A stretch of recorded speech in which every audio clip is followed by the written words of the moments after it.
Hello, this is a video walkthrough of the Affinity to Mailchimp audience synchronization integration.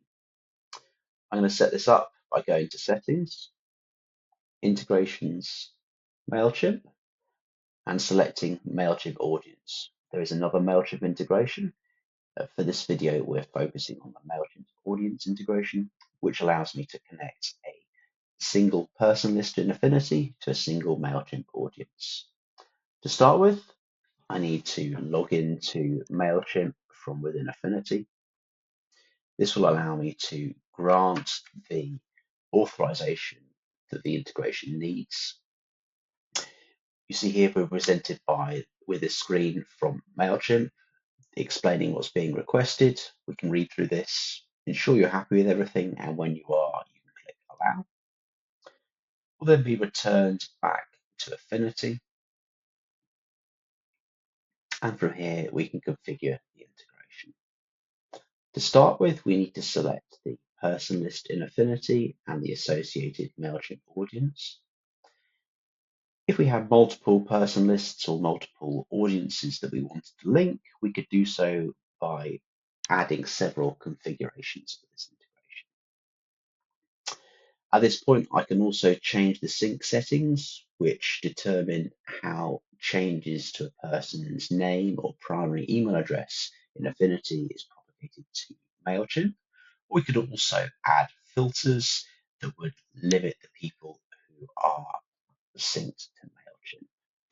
For example, on this, we could add a filter that would only bring people across to Mailchimp where the industry is equal to deep tech, for example.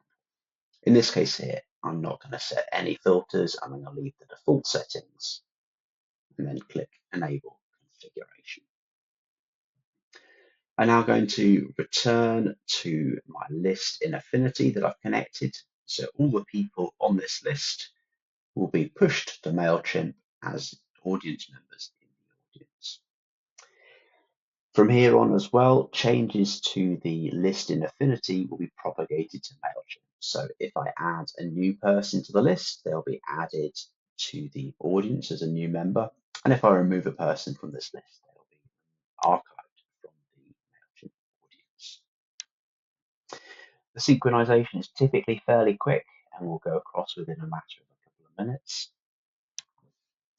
It's important to note that the integration is intended to be driven from Affinity. So you add and remove people as required in Affinity, and this is propagated to Mailchimp, but the integration is one way, so adding and removing members to the Mailchimp audience will not propagate back to Affinity.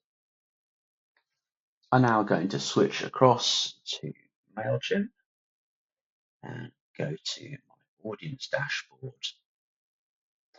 for my default audience. And I can see here that the people from my list have been synced across. If I need to modify the integration at a later date, I can return to settings and change the configuration as required.